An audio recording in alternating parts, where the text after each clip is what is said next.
चिराग जी, बाबा बागेश्वर बिहार में उन्होंने कहा है हिंदू राष्ट्र बनाने की बात कहा है, साथ ही साथ बिहार को हिंदू राज्य बनाने की बात कहा। कैसे नीचे करो, ये कौन सी बात उन्होंने पहली बार बोली है?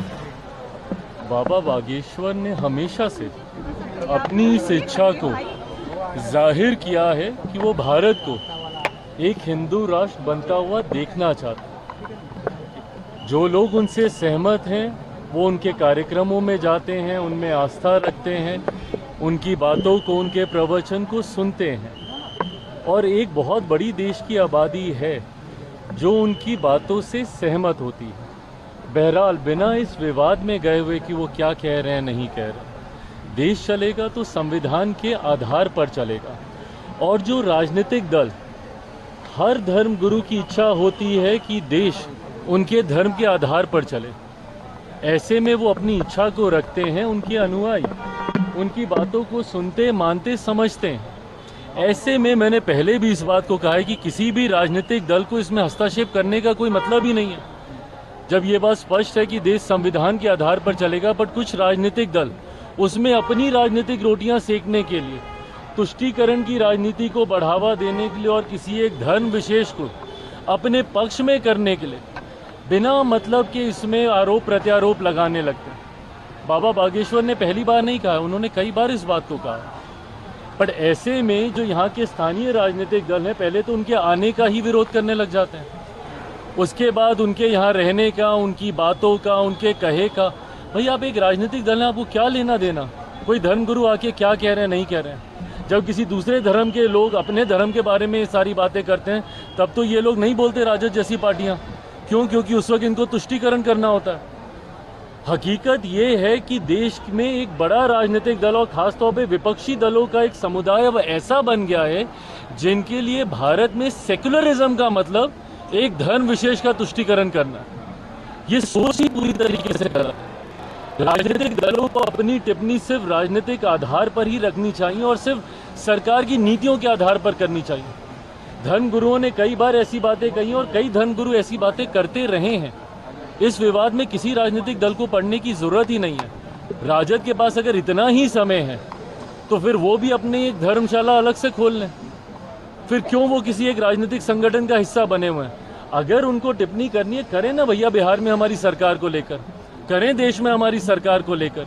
पर इस तरीके की बातें कर कर राज्य में सिर्फ धार्मिक असंतुलन बनाने का प्रयास जो राजद के द्वारा किया जाता है वो कतई उचित नहीं है। भाजपा के विधायक हम बोल देते हैं, भाजपा के विधायक हम कहीं नहीं भाग रहे हैं, एक एक करके। भाजपा के विधायक, बीजेपी के विधायक हरिभूषण ठाकुर बचौल, उन्होंने मुस्लिम समाज को लेकर हिदायत दी है कि फ्राइडे को होली पड़ रही है तो वो घर में ही रहे और घर में रहकर ही अपनी नमाज अदा करें। लेकिन तेजस्वी यादव ने कहा किसी की बाप की बिहार नहीं।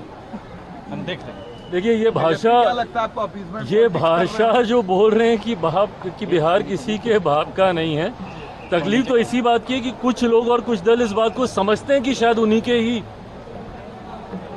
घर का ये बिहार है। ये गलत है ये सारी बातें। देखिए हर धर्म को और खास तौर पर हिंदू त्योहार का तो मतलब ही यही रहा है कि हर कोई मिलजुल कर इन त्योहारों को मनाता रहा है। हम लोगों ने दशकों तक गंगा जमुनी तहजीब का उदाहरण देने का हम लोगों ने काम किया। और होली जैसा त्यौहार तो खास तौर पे एक ऐसा त्यौहार है जहाँ पे तमाम गिले शिकवे भूलकर हर कोई एक साथ मिलकर त्यौहार मनाता है। ऐसे में जो भाजपा के विधायक भी कह रहे हैं उसके पीछे की सोच भी यही है कि हर कोई मिलजुल कर मनाए। किसी को तकलीफ है तो भाई अपना आगे पीछे सोचे, बट उसमें पुनः उसका इंटरप्रिटेशन गलत तरीके से निकाल कर जो राजद के लोग हैं वो जो धार्मिक असंतुलन फैलाने का प्रयास करते हैं, तुष्टीकरण का प्रयास करते हैं, ये गलत है। चुनाव नजदीक है और ऐसे में कांग्रेस जो है वो पद यात्रा निकालने वाली है, पलायन रोको पद यात्रा। अच्छा बताइए, पलायन रोको पद यात्रा, पलायन शुरू किसके समय में हुआ था? पलायन की जननी कौन सा राजनीतिक दल रहा है? 90 का वो दशक ही रहा है ना जिसको जंगल राज के तौर पे जाना जाता था। जब वो पलायन का जिक्र करते हैं, पलायन रोको की बात करते हैं, भाई हमारे मुख्यमंत्री ने तो कहा कि उनका सपना है और वो चाहते हैं कि बिहार से न सिर्फ पलायन रुके बल्कि जो लोग पलायन कर कर गए हैं वो वापस अपने राज्य में आए। बिहार फर्स्ट, बिहारी फर्स्ट के माध्यम से मैं ये कहता हूँ कि एक दिन हम लोग को ऐसे विकसित बिहार का निर्माण करना है और करना ही होगा, और ये होगा ही जब ना सिर्फ बिहार से पलायन रुकेगा बल्कि जो लोग पलायन कर कर गए हैं वो अपने राज्य में वापस आएंगे। पर ये टिप्पणी कांग्रेस किसके प्रति कर रही है? राजद के प्रति ही कर रही है ना, जिनके समय में सबसे ज़्यादा पलायन हुआ था। आज मैं भी देश के कोने कोने में जाता हूँ, वहाँ पर जब बिहारी मिलते हैं वो मजबूर हुए हैं बिहार को छोड़कर दूसरे राज्यों में जाने के लिए। जब मैं विदेश की यात्रा पे भी जाता हूँ, वहाँ पे भी खास तौर पर बिहारी डायस्पोरा से इंटरेक्ट करता हूँ, उनसे मुलाकात करता हूँ, और उनका वो दुख मुझे उनकी बातों में दिखाई देता है कि किन परिस्थितियों में उनको अपना प्रदेश छोड़कर दूसरे देशों में जाना पड़ा, और आज पीढ़ियाँ वहीं पे बस के रह गई हैं, अपने ही राज्य में प्रवासी कहलाते हैं। तो जब कांग्रेस ये बात कहती है तो सीधा निशाना कहीं ना कहीं ये राजद पर ही है।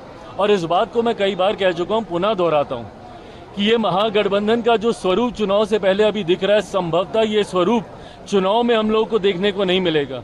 जिस तरीके से महागठबंधन के विभिन्न घटक दलों के बीच में ही एक वर्चस्व की लड़ाई शुरू हो गई है, चुनाव आते आते तक आप देखिएगा कि इस वर्चस्व की लड़ाई का परिणाम होगा कि राजद कांग्रेस, और एक बार पहले भी ये हो चुका है, पहले भी राजद कांग्रेस अलग होकर चुनाव लड़ चुकी है, वर्चस्व की लड़ाई में इस बार भी देखने को मिलेगा। और जिस तरीके से कांग्रेस के तेवर हैं और जिस तरीके से केंद्रीय नेतृत्व से लेके बिहार का जो उनका संगठन है, जिसको इस बात की समझ अब आ चुकी है कि उनके पास खोने के लिए ज़्यादा कुछ नहीं है। जितनी सीटें उन्होंने जीती है, संभवतः अकेले लड़के इससे ज़्यादा सीटें वो जीत सकते हैं।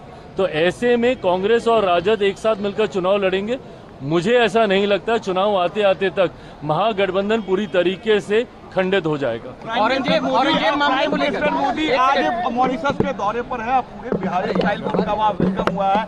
ऐसा बिहारी आप कैसे देखते हैं उनके इस पल को? खुशी होती है जब दूसरे देशों में बिहारी स्वरूप में हमारे देश के मेरे प्रधानमंत्री आदरणीय नरेंद्र मोदी जी का जब स्वागत होता है। मॉरिशस एक ऐसा देश है जहाँ पे बड़ी आबादी बिहारियों की है, और ऐसे में जब हम लोगों की परंपरा से उनका स्वागत वहाँ पे किया जाता है, प्रधानमंत्री जी वहाँ के एक राष्ट्रीय कार्यक्रम में बतौर मुख्य अतिथि के तौर पर वहाँ पर सम्मिलित होने गए हैं, और मैं मानता हूँ कि हम सब के लिए, देशवासियों के लिए और खास तौर पर बिहारियों के लिए ये गर्व का क्षण है। औरंगजेब मामले को लेकर क्या कहेंगे? कई विधायक अरे प्रभु, ये इनका होता रहता है। औरंगजेब को लेकर सवाल है कि औरंगजेब को जो भी समर्थन करेंगे उन्हें पाकिस्तान भेज दिया जाएगा, उत्तर प्रदेश में योगी सरकार के यहाँ भेज दिया। अबू आजमी वाले बयान के बाद बिहार में भी विधानसभा में तकलीफ इस बात की है कि जब आप हिंदू शासकों की तुलना और उनकी तुलना में कुछ ऐसे मुगल शासकों का नाम लेने लगते हैं जिनका एक अपना क्रूर इतिहास रहा है, उनका अपने ही परिवारजनों के साथ उनकी क्या भूमिका रही, देश में शासन करते वक्त देशवासियों के साथ उनकी क्या भूमिका रही, ये इतिहास में दर्ज है, ये कोई नई बात नहीं है। पर ऐसे में हिंदू शासकों के सामने तुलना करते हुए जब आप उनको ऊंचा दिखाने की सोच रखते हैं तो ये तुलना ही गलत है। हर किसी का शासनकाल एक अलग परिप्रेक्ष्य में रहा है, सही गलत डिबेटेबल हो सकता है, पर जब आप हिंदू शासकों से उनकी तुलना करके उनको बेहतर बताने का जब आप प्रयास करते हैं और पुनः तुष्टीकरण की राजनीति की सोच के साथ एक धर्म विशेष को आप खुश करने का प्रयास करते हैं, इसके मैं विरोध में हूँ। Thank you.